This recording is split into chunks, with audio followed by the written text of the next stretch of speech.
மற்றுமொரு கதை மூலம் ஆங்கிலம் கற்போம் காணொளியினூடாக உங்களை சந்திப்பதில் மகிழ்ச்சி. கதை மூலம் ஆங்கிலம் கற்போம். The axe and the woodcutter. வாருங்கள் கதைக்கு செல்லலாம். The axe and the woodcutter. கோடாரியும் மரம்பட்டியும். Once there lived a woodcutter in a village. ஒருமுறை மரம்பட்டி ஒருவர் ஒரு கிராமத்தில் வசித்து வந்தார். He was poor but hard working. அவர் வறுமையில் இருந்தார், ஆனால் கடின உழைப்பாளியாக இருந்தார். He used to go to forest to cut down trees for wood. மரத்தேவைக்காக மரங்களை வெட்டுவதற்கு காட்டிற்கு செல்வதை அவர் வழக்கமாக கொண்டிருந்தார். He sold them in the market and earned money for some food. அவர் அவற்றை சந்தையில் விற்று உணவுக்காக பணத்தை சம்பாதித்து வந்தார். One day, as he was cutting a tree, his axe accidentally fell into the river. ஒரு நாள் மரம் ஒன்றை வெட்டி கொண்டிருந்த போது அவரது கோடாரி தவறுதலாக ஆற்றில் விழுந்தது. The river was deep and was flowing fast. ஆறு ஆழமாக இருந்தது மற்றும் வேகமாக பாய்ந்து கொண்டு இருந்தது. It carried away his axe swiftly.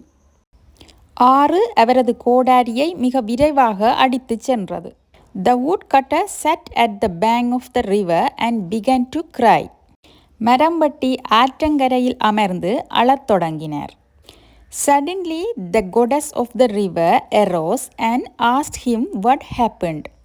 திடீரென ஆற்றின் தெய்வம் தோன்றி என்ன நடந்தது என அவரிடம் கேட்டது.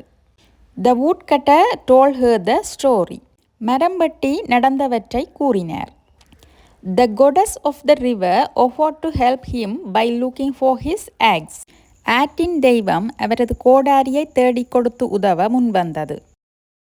She disappeared into the river and soon came up with the golden axe. ஆற்றிற்குள் சென்ற தெய்வம் மிக விரைவாக தங்க கோடாரியுடன் மேலே வந்தது. The goddess asked the woodcutter if it was his axe, but the woodcutter said it was not his.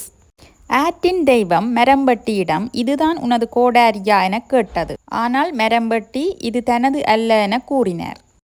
She disappeared again and this time came back with the silver axe.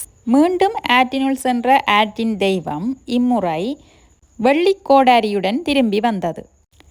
She asked him if it belongs to him, but the woodcutter said that was not his either. மீண்டும் ஆற்றின் தெய்வம் அது அவருக்கு சொந்தமானதா என கேட்டது. ஆனால் மரம்பட்டி அதுவும் தன்னுடையது அல்ல என கூறினார். The goddess disappeared into the water again and this time came back with an iron axe. மீண்டும் நீருக்குள் சென்ற தெய்வம் இம்முறை இரும்பு கோடாரி ஒன்றுடன் திரும்பி வந்தது. The woodcutter jumped with joy and said it was his. மகிழ்ச்சியில் துள்ளி குதித்த மரம்பட்டி அது தன்னுடையது என கூறினார். The goddess was impressed with the woodcutter's honesty and gifted him both the golden and the silver axes. மரம்பட்டியின் நேர்மையான குணத்தினால் ஈர்க்கப்பட்ட ஆற்றின் தெய்வம் அவருக்கு தங்கம் மற்றும் வெள்ளியாகிய இரு கோடாரிகளையும் பரிசாக அளித்தது. இதுபோன்ற கதைகள் மூலம் உங்களது ஆங்கில அறிவினை மேம்படுத்திக் கொள்ள விரும்பினால் எமது சேனலை சப்ஸ்கிரைப் செய்து தொடர்ந்தும் எம்மோடு இணைந்திருங்கள்.